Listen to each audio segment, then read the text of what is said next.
Salutations, respected viewers. This is George from Ireland. Again, manfully struggling through laryngitis. My voice is now basso profundo. I wish it could be like this all the time, actually. So this video is about the Trump shutdown and my conjecture about how it will all end. And it is the Trump shutdown because he called it that on camera.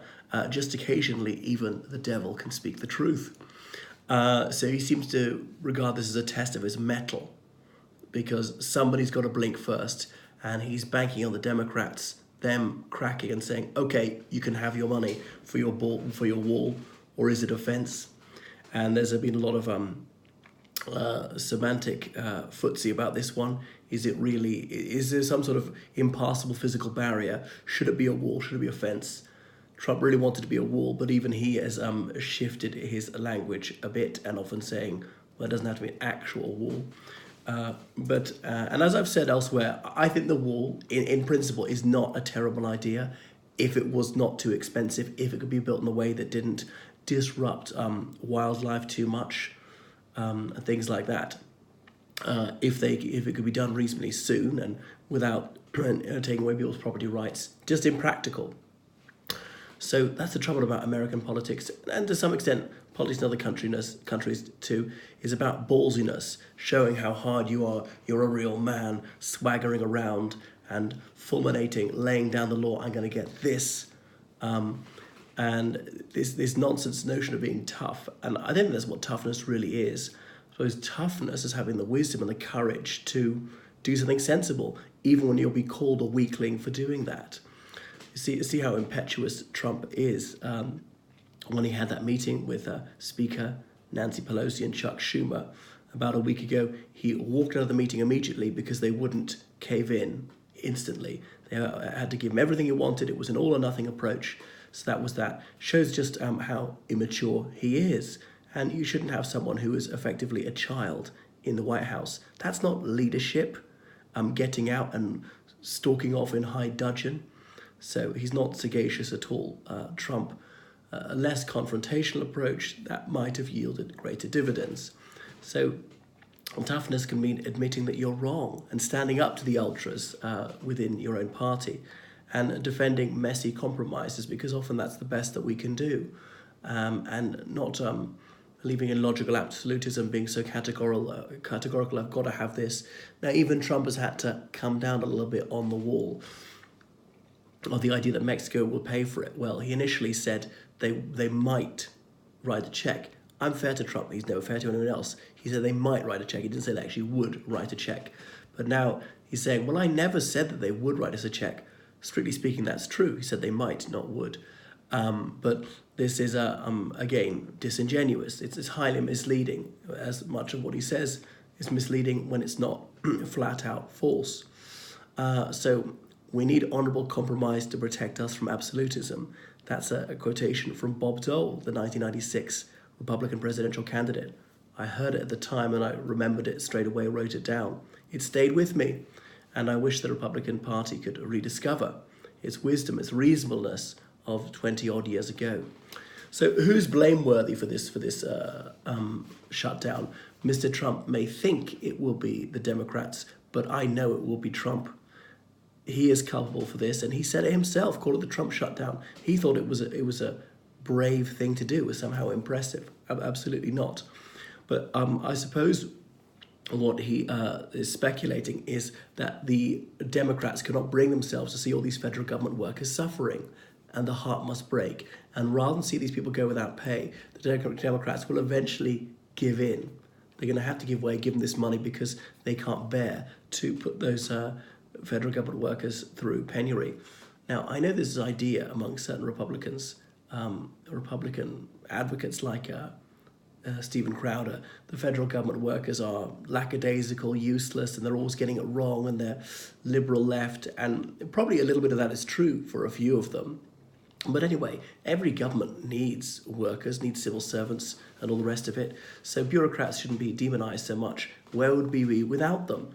Right? Sometimes too many of them are employed, but you certainly need a few at least. Things like processing people's food stamps or processing legal immigration, border security at the moment. There are border patrol agents. Are they not going to be paid? I don't know. Anybody who works in the federal court system, and those are correctional officers at federal prisons, they're not being paid. They can't afford to eat properly, but the prisoners are still fed. The prisoners find it very droll. So it's difficult to recruit and retain good people. They're going to leave because they can't afford not to have a salary. And of course, this could happen again. It happens routinely. This is now the longest shutdown in American history. I don't know any other country which has these regular government shutdowns.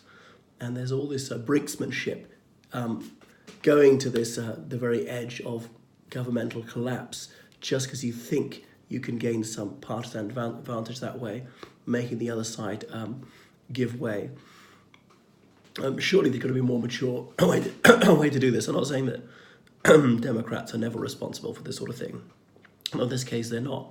Now, Trump was offered enhanced border security on a plate. The Democrats were willing to vote for funding to pay for more border security patrols.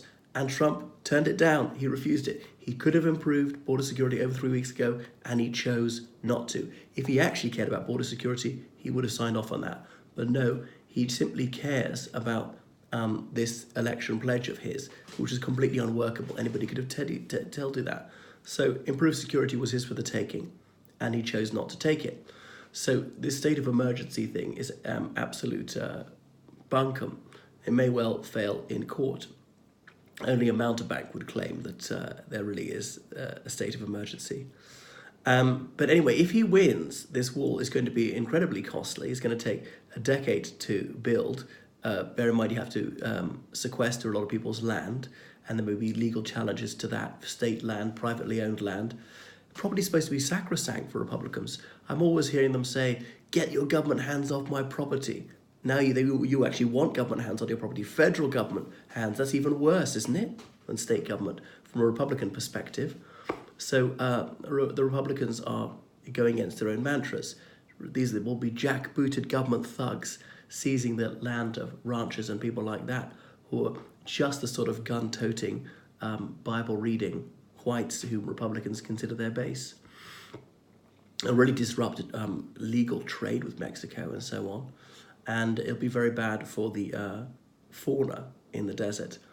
So some Republicans were demanding this wall, and they posed with some guns and money seized from illegal immigrants. Guns? I thought you were pro-gun. I thought the whole Republican mindset is anyone, anywhere, anytime, with any gun, carried anyhow, openly or concealed. So you think that there should be free trade in guns then? Why are you objecting? It's completely illogical. It flies in the face of this core Republican principle of gun rights. Okay? There's a right to bear arms. It doesn't say only for American citizens, for anyone who's in the United States. It doesn't say even only for those who are legally in the United States. So more guns, more safety, right? That's the argument I always hear coming from those who are spokespeople for the Republican Party. An American with a gun is a patriot, but a Mexican with a gun is what? Is evil?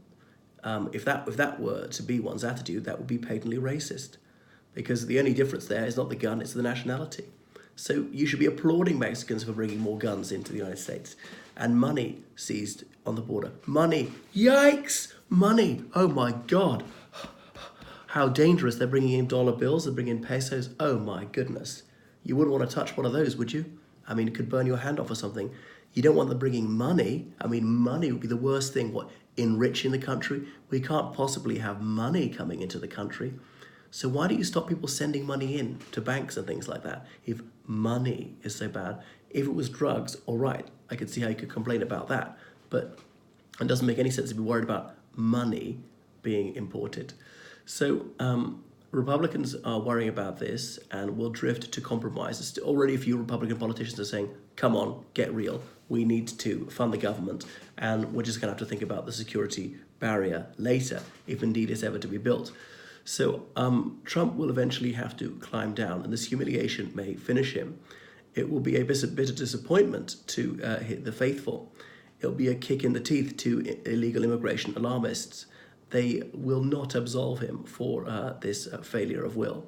But it was all so predictable. Anybody could have told you this 3 years ago when he first mooted the notion of a border wall, that it was uncosted, it was just part of his wish list, it was completely unworkable, it was impractical to build, because the private land had to be seized, the access roads had to be seized, difficult to get people to work deep in the desert. They might have to be immigrants, legal immigrants, so that's completely honourable to be a legal immigrant.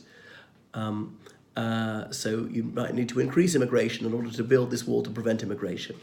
And Trump, he's got $10 billion, as he's constantly telling us. Why doesn't he pay for it? Or why not raise taxes on his billionaire cronies? And that would pay for it. So it's this kind of thing, which was a punchy slogan, but a dreadful, completely impractical and moronic policy. Well, I hope this spells the end of the Trump cult.